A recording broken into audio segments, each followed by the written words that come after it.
And I don't mean hear me, I mean listen to me. Yeah, anybody can hear you. It's only a rare person that will listen to you and take it on board, assimilate the information. Welcome to It's Not About the Fight. I'm Ross Cameron, martial artist, coach, and lifelong student of combat sports. I've had the privilege of being able to work with some of the best in the industry, UFC champions, world-class jiu-jitsu competitors, and elite martial artists from all over the world. Now I'm bringing those lessons to you. Let's get to work. All right, welcome back to the podcast. So today we're lucky to have on Adam Tibbitts. Adam's a standout figure in Australian MMA and jiu-jitsu and all things grappling. Welcome aboard, Adam. Thanks. Pleasure to be here. So, mate, let's go back to the beginning. What got you involved in martial arts and all the rest of it in the first place? The origin story. I really didn't have a choice. I didn't choose to get involved in martial arts. My old man was a boxer, close friends with a lot of the old school professional wrestlers back in the day at Festival Hall in Melbourne. We're originally from Victoria. Grew up in North Melbourne, so, walked to Festival Hall every weekend to watch the fights and the wrestling and stuff. So I started wrestling. He put me in wrestling at 4 years old. And I still wrestle now and coach now, wrestling. Yep. Then went into judo at about 5.5 because it was similar. They just had pajamas on. I thought, this is cool. So I did that. Transitioned from that to Sambo because, basically, long story short, a Sambo martial sport was training at my judo gym at the time. Saw me doing wrestling takedowns on judoka and go, you're doing Sambo? I was like, what the hell, Sambo? Ended up learning that. So now I was the first non-Russian speaking master of sport in Sambo in Australia and the first one in Queensland, former president of the Queensland Sambo Federation. And then the whole time I was doing all these grappling arts and stuff like that, I was always wrestling. At my base, I'm a wrestler. Yeah, that was always my thing. I was a wrestler and a catch wrestler. I learned the old school submission wrestling from the pros, which is what we teach now. Yeah, I shooter style wrestling. You'll see it all over the internet on various podcasts and stuff promoting it. So we're keeping that lineage alive and legacy through guys like Ken Dunlop and all the old school pro wrestlers I'm sure you would have watched it back in the day, mate, yourself, the old World Championship Wrestling on Channel 9. All those guys. Yep. So all those old guys back in the day could actually wrestle. Yeah, they weren't just shown, they could actually wrestle. And they had a specific style of wrestling, which was catch wrestling, submission wrestling. And that's what we keep alive now. From judo and Sambo and wrestling, I transitioned over to jiu-jitsu. Yeah, that was a natural progression for me with the wrestling and that. I'm now a black belt under Phil Grapsis with the Australian Pedro Sauer Association. Been doing that for 23 years or something. It's been a long slog. And in between that, I did Muay Thai, fought Muay Thai in Thailand, won a couple of world titles and all that sort of stuff. Had a massive career in combat sports. And now I'm old, broken down, and coaching. How old are you, Adam? 53. Oh, you're a young buck, mate. Yeah, I know. That people keep telling me that. I wish I felt that way. Yeah.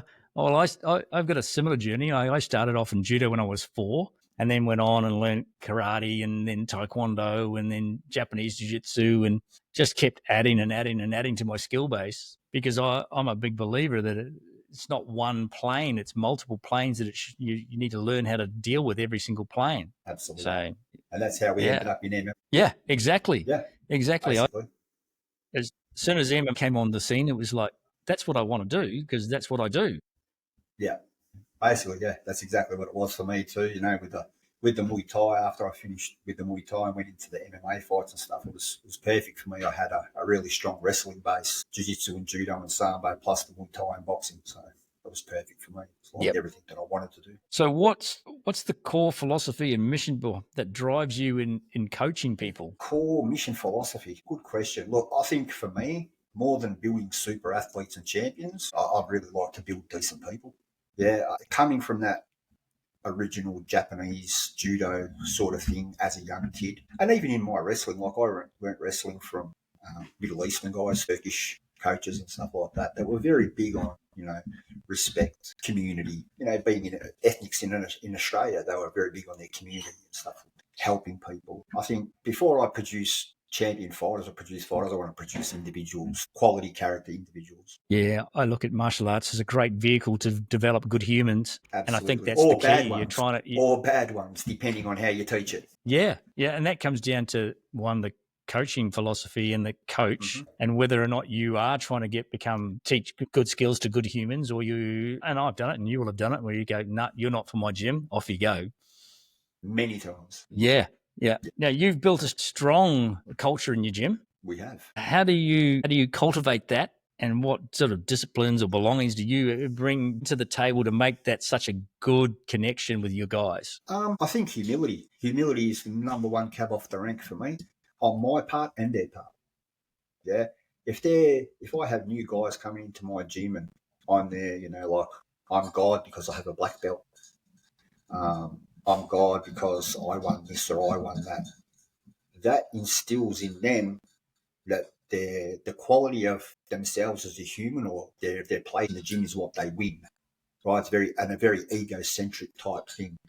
We knock that out straight away. Yeah, I tell everybody who comes into my gym, we're all the same here. I don't care. And I think I heard on one of your recent podcasts with Joe, he said, like even with Alex, comes in the gym, I don't care who you are, do 10 push-ups if you do something right, and he does it. And that is, I couldn't agree more. There's nobody special. Nobody's better than anybody. I don't care what belt you wear, what belt you don't wear, how long you've been doing it, what fights you've won. I mean, you want to impress me? Save the life of a child. Be a thoracic surgeon. You're not going to impress me by punching someone in the face. Yeah, it's about building that character. And sorry, go on.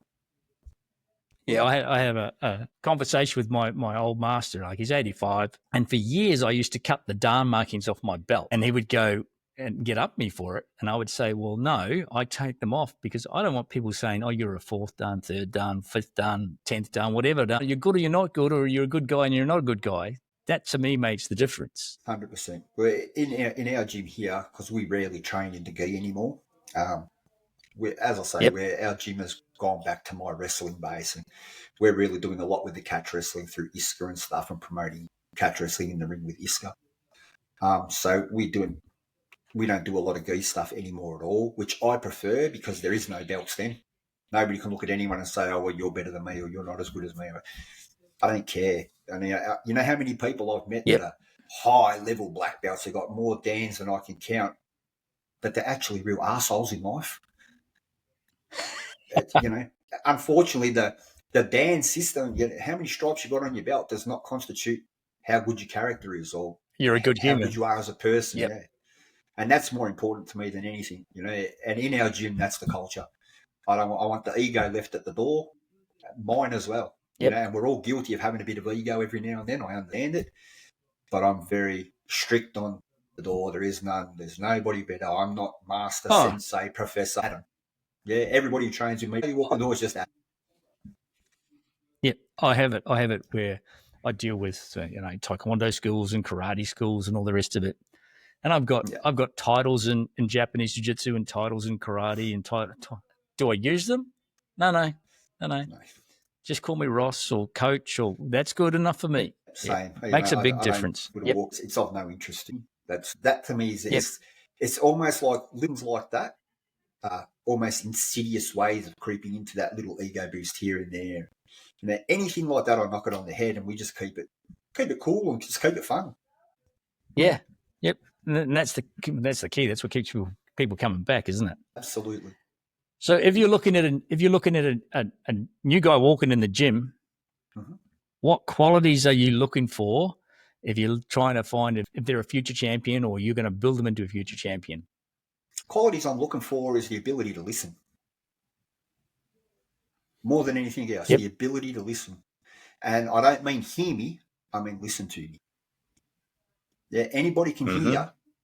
It's only a rare person that will listen to you and take it on board, assimilate the information, and be able to do that under pressure. And I do look for that from the start, even with grappling or wrestling. As soon as they're under pressure, put them in a bad position, get one of the more experienced guys on top of them, hold them out, and tell them what to do and see if they do it. Oh, that means absolutely. That means they can listen. Yeah, I've seen Chris Hazeman walk off after he's told somebody do this, and they didn't listen twice. He just walks off. That's it. Not teaching you anymore. Yeah, because they're basically unteachable in the sense of a competitive athlete or a combat athlete. Yep. They're teachable in the sense of a hobbyist or a person doing it for the love of the sport or whatever it is. But as a combat athlete, when the pressure's on, if they can't hear instructions and listen to them, they're going to it's very hard to take them to that next level. Oh, yeah. And so that's the biggest quality I look for. More than heart, more than toughness. Yeah, I would agree. The ability to listen and implement, that's, if you can get someone that can do those two things, they're going to go places. Yeah, that's right. Yeah, it's all good. So that's the like you're saying, the ability to listen and implement. Then comes your ticker. Yep. And the ability to grind and do the hard work when you need to do the hard work, and the discipline to keep going. Yep. Those cool. Three. Yeah, I agree. So what's your process from developing a beginner into a competitor? Again, depend on the individual. I don't think there's a generic, organic, one-size-fits-all answer to that. I've had guys come in that were, 17, 18 years old, and they just had it in them. They could fight pretty much, and then it's a case of, okay, well, you're going to be, that's what you're going to do. You're a competitive athlete. You're going to be a combat sport. You're going to be a fighter of some sort. Then it's foundation. If I'm building an athlete or a fighter, I want them going back to the foundation without a second thought.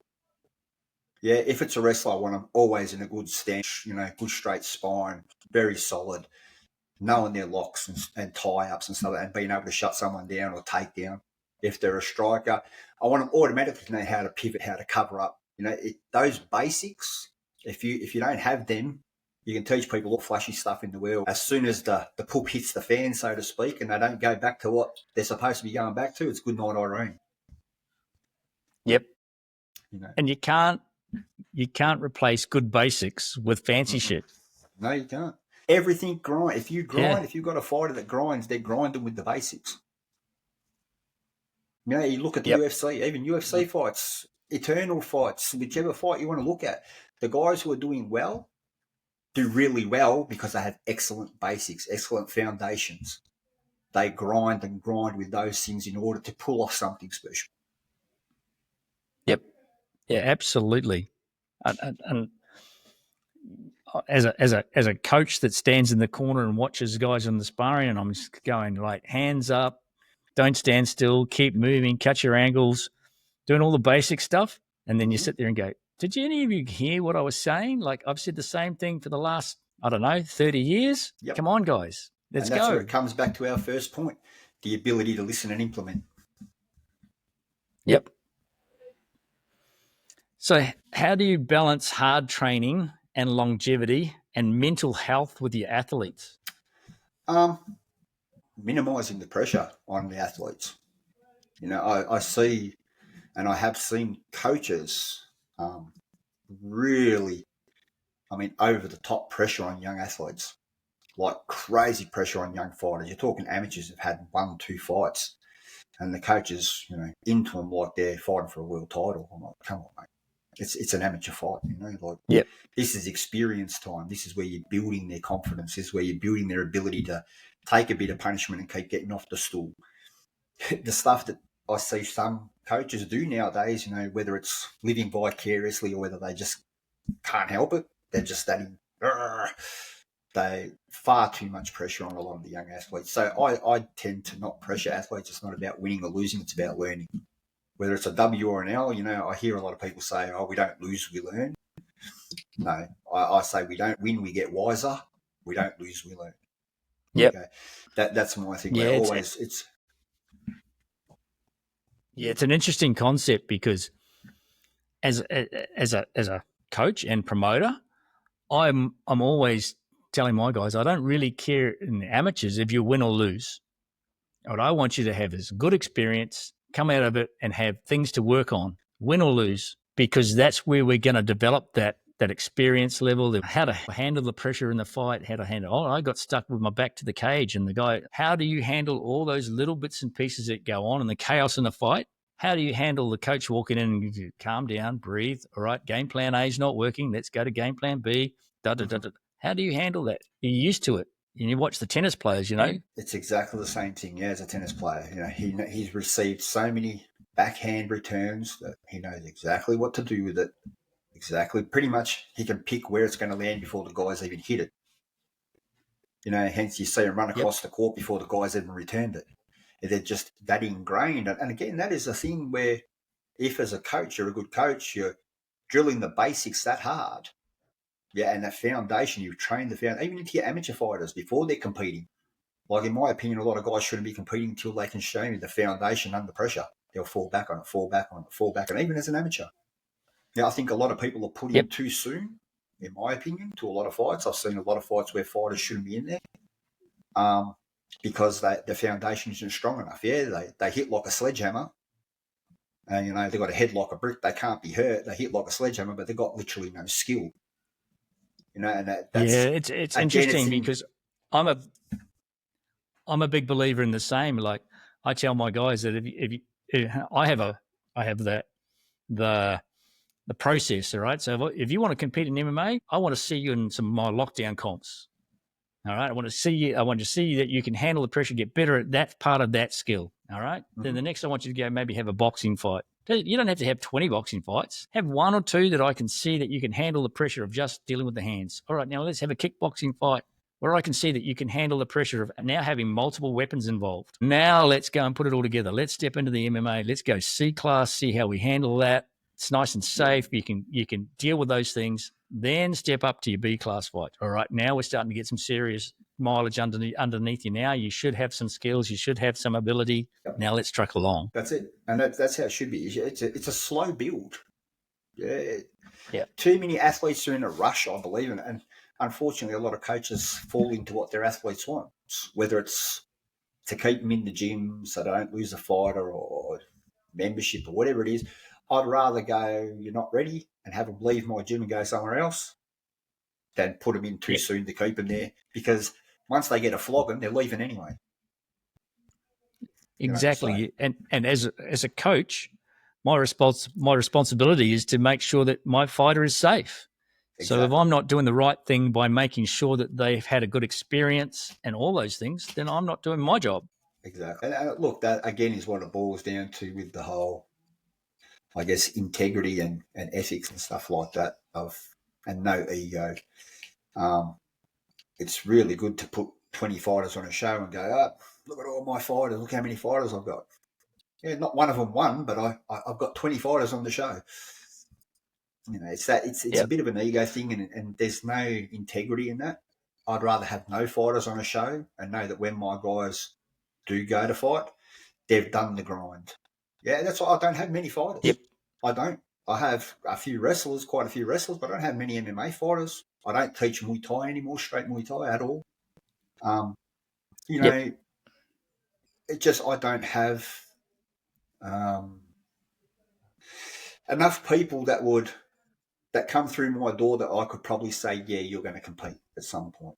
I'm selective on that in the sense that, and it's not that I shut everybody down. Everybody in my gym can fight if they want to. It just depends on how long it's going to take you to get there, because I won't throw people in just for the hell of it. I've lost many people because of that too, because I'm not in a rush to put you in the ring. No.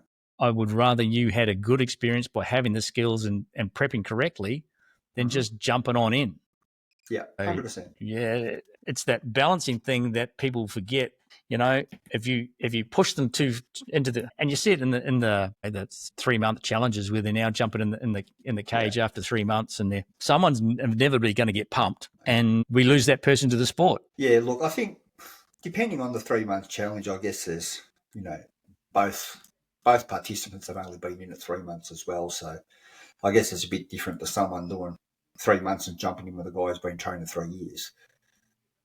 I mean, that's a bit different, but I mean, even then, look, all these sorts of things. I think the 3-month challenge type thing, couch to cage and all that sort of stuff, whatever it is, I can't even remember the name of it now, but they did it in boxing. They've done it in kickboxing. It's not a bad idea. And so long it's a great way. Well, Chris Hazeman and I started it way back in the day, and we did it, but we took a team each of newbies, trained them for 3 months, and then competed against each other. Yeah. So we knew each team only had the 3 months to prep.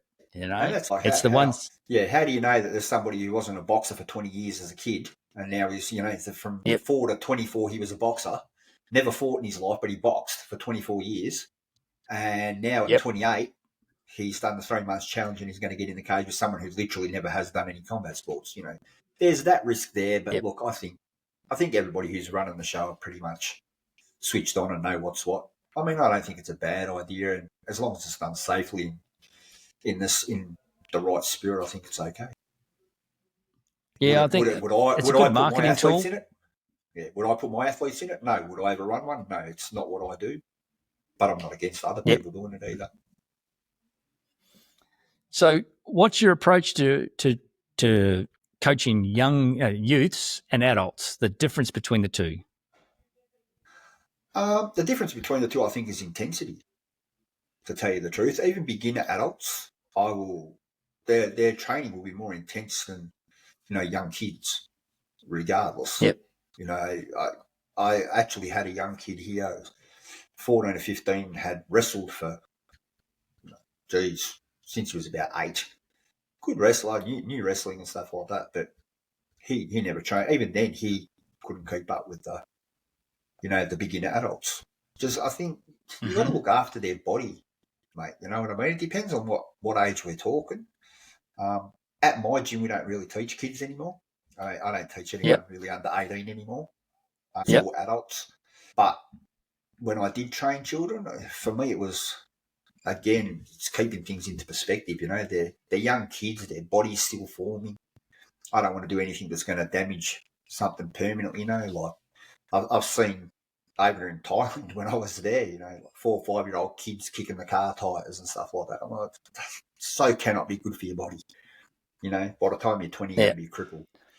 But I see it here, kids going hard. And I'm like, I don't get it. They're kids. Yeah. That's just my opinion. Maybe I'm old school and a bit of a funny.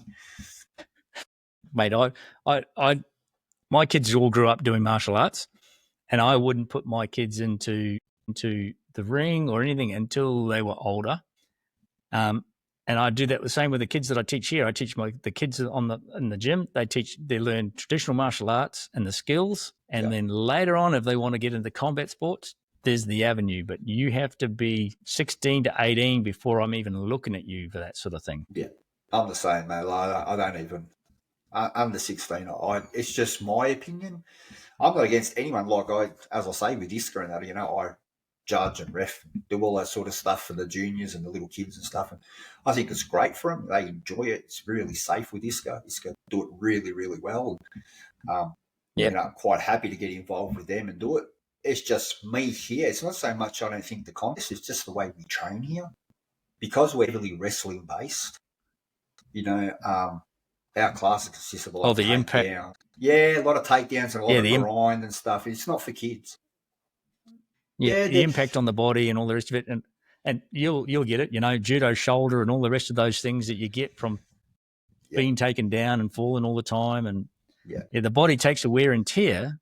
You don't want to start that at a young age because it's going to come back to haunt them. And I mean, look, I've taught children's wrestling for a long time, and to many children, it can be done, say, with crash mats and stuff like that and everything. The big soft crash mats and all takedowns are done on those, and all grinds. We're not riding with our bones and stuff like that. We're trying to make it as soft as possible. But I guess that's different in relation to your original question. The difference would be intensity.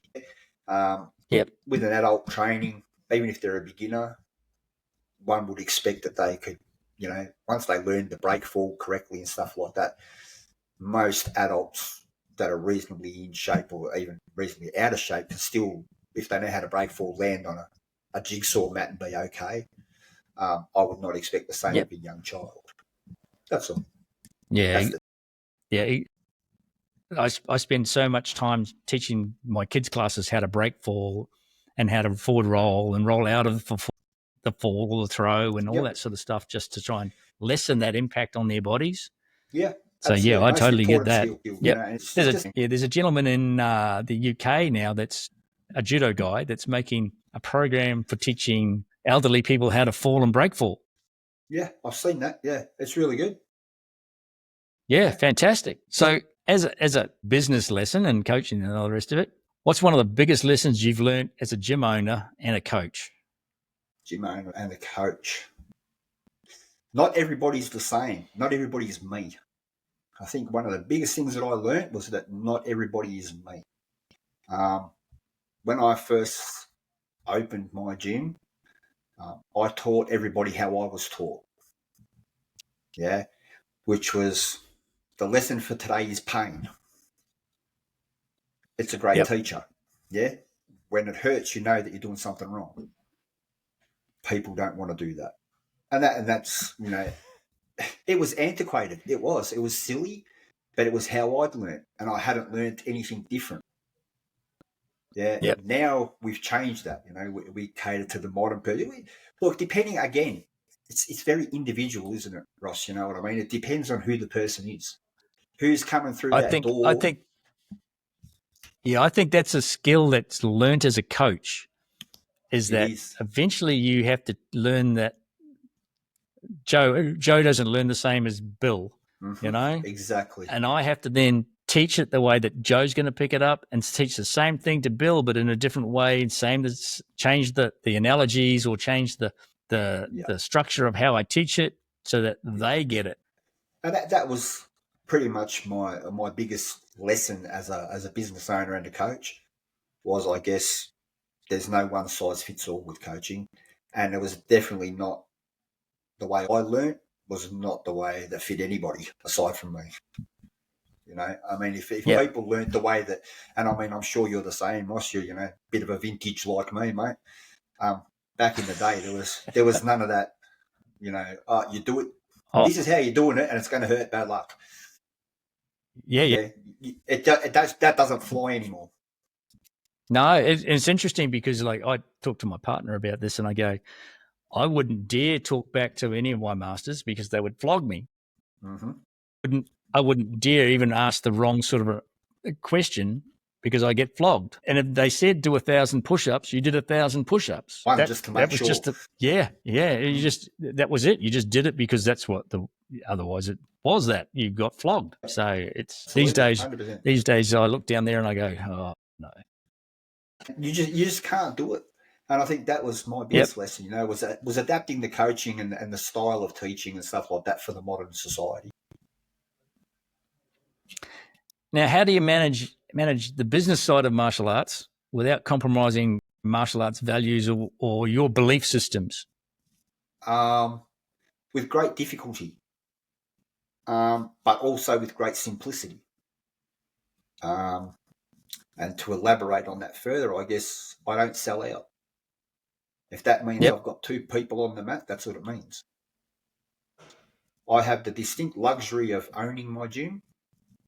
Yeah, I don't pay rent. I have no overheads. So if nobody turns up to train because I won't sell out, I'm perfectly happy with that because the people that do come through the door are there for the right reasons and they are in line, I guess, with my vision of what martial arts should be. So that's basically what it boils down to. Very simple. It's great difficulty, but great simplicity as well. Yeah, if I tried worrying about the business model, it would be I'd fry because I refuse to sell out on things. But having the advantage that I have in owning my own gym and stuff, I don't have to worry about overheads. I can and not really worrying whether there's 2 people or 200 people as members. I guess it's very simple to just go, no, I don't do that. Yeah, here's the line in the sand, and that's it. Yeah, love it. Yeah. So has there ever been in a moment that you've questioned everything? Like if it's all working or not working, or like the systems aren't building you what you want, the students are pain in the ass? Today, this week, or in general? In general. Constantly. I mean, like everybody else. I mean, I'm sure you have the same thing, and I'm sure every gym owner out there and every coach out there has those rising questions at night, like they go, what were they even thinking? That's not going to work. I can't do that. Or maybe if I try, everybody does it. Any business owner, I don't think it's sort of purely for martial artists or coaches. I think the guy down the road has got the bakery, the guy down the road has got the restaurant. Oh, that menu didn't work out. Oh, I wonder if it's going to work or not. That's just part of owning a business and trying to be successful, I think. And for me, it's quite regular, same as I'm sure it is for you or anybody else. Oh, should I change this? Should I change that? And I guess one of the hardest parts as a gym owner is to stay the course. Otherwise you will be selling out. It's very easy to sell out in that dollar chase, and I wouldn't even call it selling out. I mean, everybody's got to eat, and if this is what we do for a living, then I understand how that happens. But it's just not for me. I lay awake at night thinking sometimes, I should change this, change that. Absolutely, I do. But do I actually go and change it? No. And that's the stuck. Are you stuck in just the rut to be stuck in the rut, or are you looking to improve, or are you looking to do other things that are going to add value to the business and all that sort of stuff? What and you're not questioning those. On a Friday, or should we advertise at this time on a Tuesday? Stuff like I never question the actual system or what we do here or our sauce or anything like that. Never. No. Yep. So, what do you wish more people knew about running martial arts gyms at this sort of level? Where you and I are both professional martial arts coaches, and and you and I both know how busy we are. What do you think guys that are getting into the game should understand about the game and about what they need to be doing? I think best advice I can give someone just starting with the gym, it's a slow grind. If you open the doors and think that you're going to pack it out in the first 6 months and you're going to be making a fortune, think again. It's not going to. At minimum, you're looking at 3 years of actually grinding away before you start going, wow, this is really working. So get used to that idea for that. Yep. Simple. Don't try and bring in 52 million different things and marketing ideas and 42 different logos. Stay simple. Keep a brand. Promote that brand. Be known for that brand. Make that brand with a high level of integrity and ethics. And it'll happen or it won't happen. I guess that's the best way to look at it. It's either going to happen for you or it's not.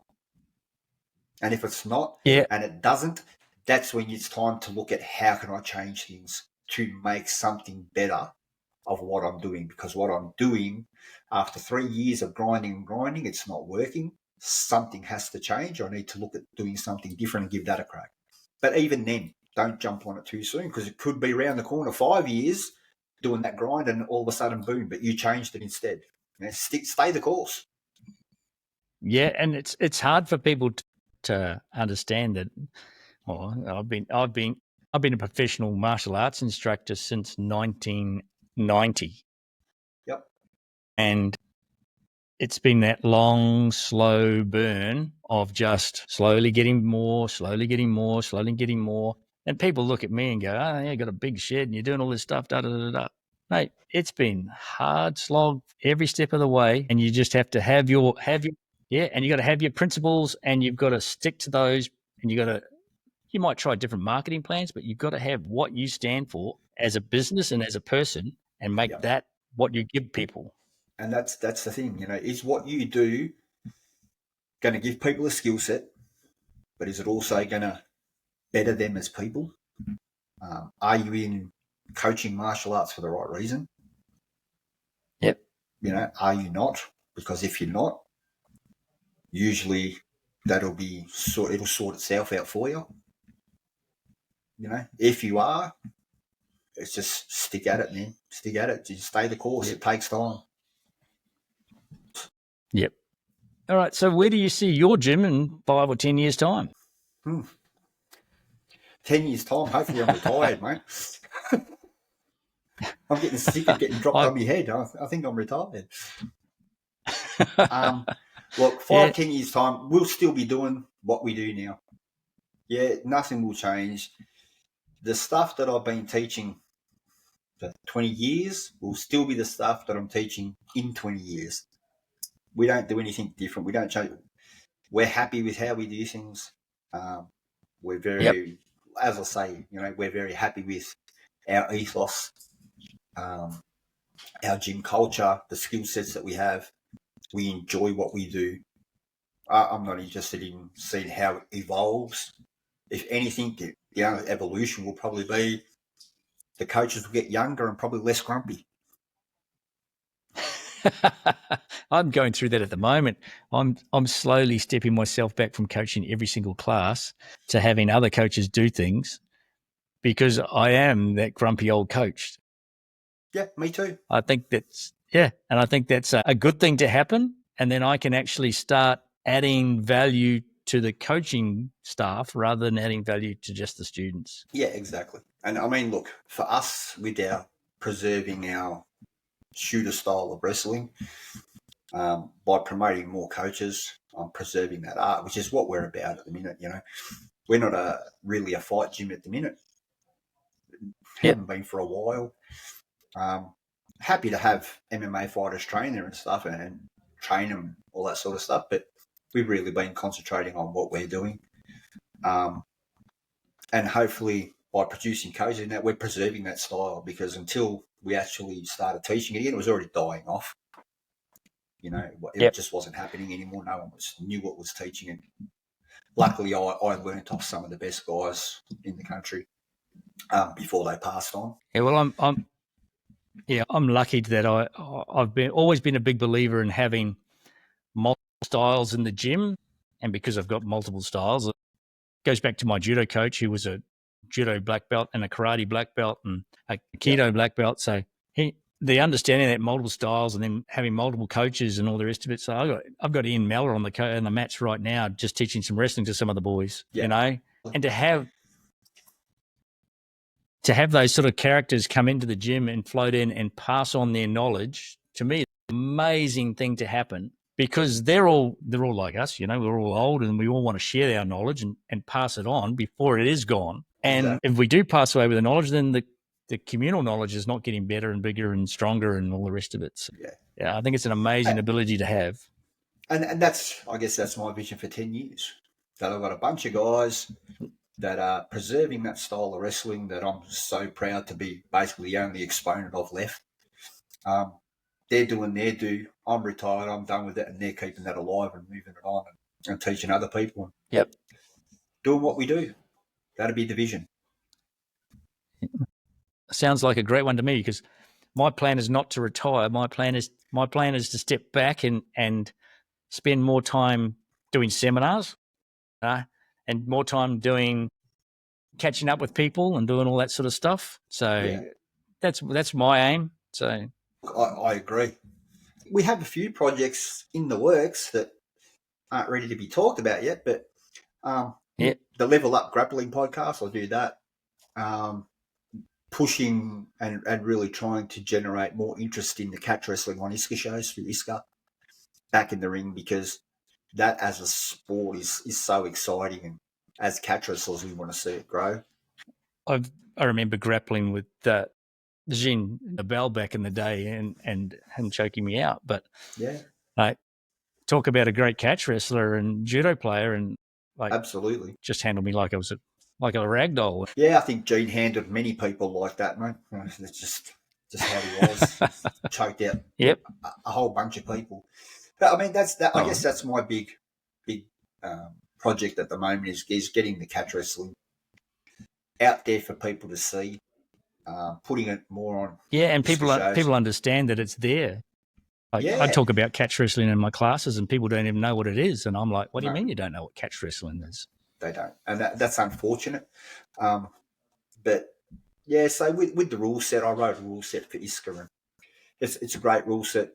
People are happy to compete under it. It gives jiu-jitsu guys a chance to work off their back. Not a lot. There's no guard pulling, of course. It doesn't happen. Because if you do, you get them pinned. So we do have a pin or submission, pinfall or submission type situation there. So, you know, the jiu-jitsu guys are pretty keen on it, but it just depends, I guess, on what jiu-jitsu club they're from as to whether they're guard pullers or whether they're top dominant. We have wrestlers, freestyle wrestlers that are pretty keen. So, look, it's growing. We just need more people involved, and I'm doing a whole bunch of catch wrestling seminars around the state the last half of the year, as you know. Yeah, I'm keen. I'm just looking at my calendar going, holy shit. Yeah, I hear, you know. But look, if anybody's out in Brizzy, come along to one. You'll see it on Facebook shares and stuff like that. it'll be around. Drop into one, and it'll give you an idea of the rule set and how the techniques sort of differ to jiu-jitsu. Come to an ISCA show, watch it. It's exciting. Yeah, and I don't think there's enough of that sort of stuff out there for people to, especially if you're an MMA guy or a jiu-jitsu guy. You should be doing all these competitions as much as possible to get the experience in. If you're in America, there's wrestling comps every weekend. But here we don't have the same opportunity. No, so we don't. If there's one there, we should be out there doing it. Yeah, absolutely. We will be running a catch wrestling competition, straight catch wrestling show in ring in the next couple of months. So that'll be pumped around everywhere on socials and stuff like that. You'll see it if you're in any of the martial arts pages in Australia. It's open. It'll be open everyone, much like your lockdown. Ross, very similar type situation, except in a ring with catch rules. So the pinfall or submission type stuff. That's the project. Is the push for catch wrestling. Doing the Level Up Grappling podcast and interviewing people from all over the world as the Australian part of the host team. We're also cataloguing some of the old catch wrestling techniques from some really old school guys that were out here, that people that trained with the likes of Luthers and Carl Gotch and all that sort of stuff. Our lineage out here goes directly back to a few people that trained with them and wrestled them and all that sort of stuff. So that's another project. We're cataloguing all of that for posterity. Yeah, I'm doing a similar thing for my old master. Like I'm trying to catalogue a whole heap of stuff and get photos and find video, and it's so hard, right? And it's not as easy. Yeah, and so hard. And all these young guys go, oh, what do you mean? There's no video or no photos and all the rest. You go, well, everyone had a camera that had film in it. Yeah, but it doesn't mean they took. Yeah, or didn't come out well, or Well, the I tape remember got chewed in one of the machines. It just got chewed up and spent. I was talking to my old coach a while back because some of the guys asked if there was any video footage of my fights, and I went, I've asked him, but he was serving overseas and left all the tapes in his garage against the wall. It's storage and boxed and all the rest of it. But it was 2 years or 3 years later, he came back and they were all custard. So you just, take much. You go, what? Yeah. And it's not digitized, it's all tape. Yeah. I think a lot of people forget that, that it's only recently that, everybody has a video studio in their hand. Back in the day, it was all, they'd have to set up a tripod with this big blocky camera and film it, and come out on a VHS tape you'd have to somewhere, and as soon as it got a bit of sun, a bit of water, or a rat got to it, that was it. Custard. There was no second copy. You could have just go download it again. It was done. Yep. And a lot of the younger generation don't understand. Well, I can remember I've got photos on the wall of some of my early fights, and I said, well, that photo cost me $20. And they went, $20. I went, you got to remember, I was earning $90 a week. Yeah, so it was $90 a week was my wage. So, $20 was a fair whack of a wage. Yeah, so absolutely, it is. It's hard, like modern technology and old technology, do completely different things. Again, it's the whole thing of modern society and old society. I sort of feel my age occasionally, and it's what we were talking about earlier with how we learnt and how we teach. It's a completely different modality. Yep. It's a completely different idea, and it's a completely different social setting now than what it was then. Absolutely. I remember learning from magazines and books. If you were lucky, you got hold of a book, So if the local martial arts school had somebody visiting, you went because that was the only chance you got outside information or outside knowledge. Yeah. So 100%, huge difference today. Yeah, now they all get on YouTube and come in and tell me that they've learned something fancy. Yeah, I know that they got off YouTube. 100%. That's what they do. Yep. So how do you handle that? How do you handle if someone comes in with a move off YouTube? I tend to just show them how it doesn't work. Yep. Basically, I let them put it on and go, okay, that's a very flash move, but here's a bit of old school for you. Crunch. Didn't quite work, right?